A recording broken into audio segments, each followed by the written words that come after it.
Hi students, in last video we discussed about the introductory part of sexual reproduction, and we knew that in sexual reproduction fusion between male and female gametes takes place, right? And we already learned in our lower classes about the sexual reproduction in flowering plants. So let me ask you a question. Which is a reproductive part of a plant? Yes, it is the flower, right? So we know the important parts of a flower also. Yes, the main important parts are the sepals, the petals and the stamen. This region stamen and this important region, that is the pistil or the carpel. So these are the important parts of a flower. Yes, and what are the reproductive part of a plant?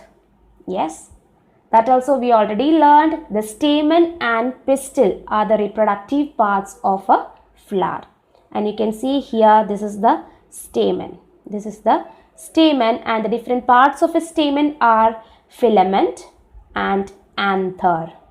So stamen is the male reproductive part and it produces pollen grains in the anther, which contains the male germ cells or the male gametes. So in last video we already discussed what is germ cells, right? So germ cells are the gametes, yes, or the sex cells.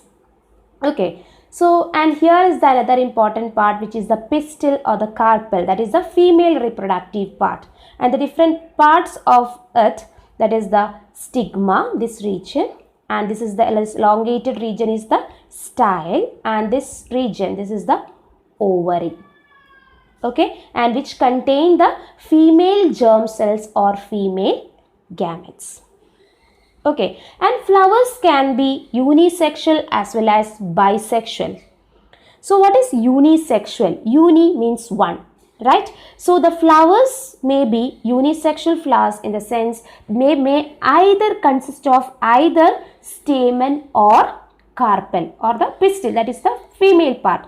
That means a flower which may consist of either male or female part. Such flowers are known as unisexual flowers. Such flowers are known as unisexual flowers, and examples are like papaya, watermelon, etc. And there are certain flowers which consist of both male and female part, means both stamen and pistil, that is the carpel, will be there in one flower itself, that is bi, means two, bisexual. Such flowers are known as bisexual flowers, and the examples are the common examples which we already always takes that example, that is the hibiscus, yes, and mustard. Okay, so now this male and female part is there. Now the male should reach the female part, right? The male should reach the female part. So there, how it happens? There comes the term pollination. That is already we learned in our lower class, that is the pollination. So how that transfer of movement takes place? How that transfer of or the movement takes place? So the transfer of male gamete to the female gamete, the transfer is known as pollination. That means the transfer of pollen grains. We know the male gametes, right? Pollen grains from where? From the anther, from the male part, to the stigma. Stigma is the female part, right, of a flower is called pollination. So the transfer of pollen grains from the anther to the stigma of a flower is called pollination, and it may take place by or with the help of pollinating agents. So what may be the pollinating agents? Yes, that may be through wind, water, insects, animals, anyway. So these are the pollinating agents which helps in pollination, right? And there are two types of pollination. One is self-pollination, another one is cross-pollination. So pollination, we know it is a transfer of pollen grains from anther to the stigma, that is the from male part to the female part, right? So if a flower, we already learned there may be unisexual flowers and bisexual flowers, right? So if the transfer of pollen grains takes place within a flower itself, that means if it is a bisexual flowers, if that pollen is being transferred to the stigma of the same flower, it is known as self-pollination. Okay, so if the pollen grains are transferred from anther to the stigma of the same flower, it is called self-pollination. Okay, and if it is been, here you can see two flowers. So if the anther of this flower is being transferred to the stigma of the another flower, it is known as cross-pollination. Got it? So that is called cross-pollination.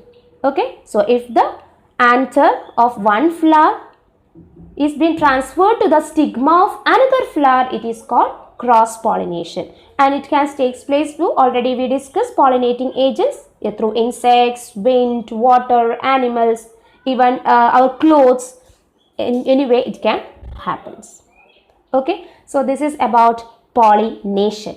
So after this male part or the pollen grains reaches the stigma, what happens? That we need to know, right? And here you can see, after this pollen, this is the inner part, that is the female part of a flower, that is the pistil or the carpel. So here what happens means, the pollen reached here, this is the stigma, that is the female part of a flower, that is the stigma, and this is the style, this elongated region, and this is the ovary. Yes, so the pollen grains reached here. After that what happens means, this pollen, this should reach inside this ovary, right, where eggs are present. So here after this pollen reached here in the stigma, they develops or they produces a tube. Here you can see a tube which is known as pollen tube, pollen tubes, and which passes through the style and it enters the ovary and the ovule. Yes, and in the ovule, the male germ cells, that means the male gametes, they fuses with the female germ cell or the female gametes, and they form the zygote, and this process is called fertilization. That means the male fusion of male and female gametes is called fertilization, right? So after fertilization, what happens? So after fertilization, the zygote divides. The zygote divides several times to form an embryo within the ovule, and the ovule develops a tough coat and gradually converted into seed. Gradually will convert into a seed, and the ovary grows rapidly. Ovary grows rapidly and forms fruit, and we know that ripened ovary is the fruit. Yes, and meanwhile what happens to the remaining parts of the flower, like petals, sepals, stamen, style, these parts will fall off. Okay, so the seeds contain the future plant or the embryo, that is a baby plant, yes, which develops into seedlings when they get suitable climatic conditions, and that process is known as germination. Okay, so this is all about the sexual reproduction in flowering plants, and we discussed about the reproductive parts of a flower and the male part, female part, how that pollination is occurring and how the fertilization takes place and what is germination. So this is all about sexual reproduction in flowering plants. I hope it is clear to you. And next we need to discuss about reproduction in human beings, which will be discussed in the next video. So thank you.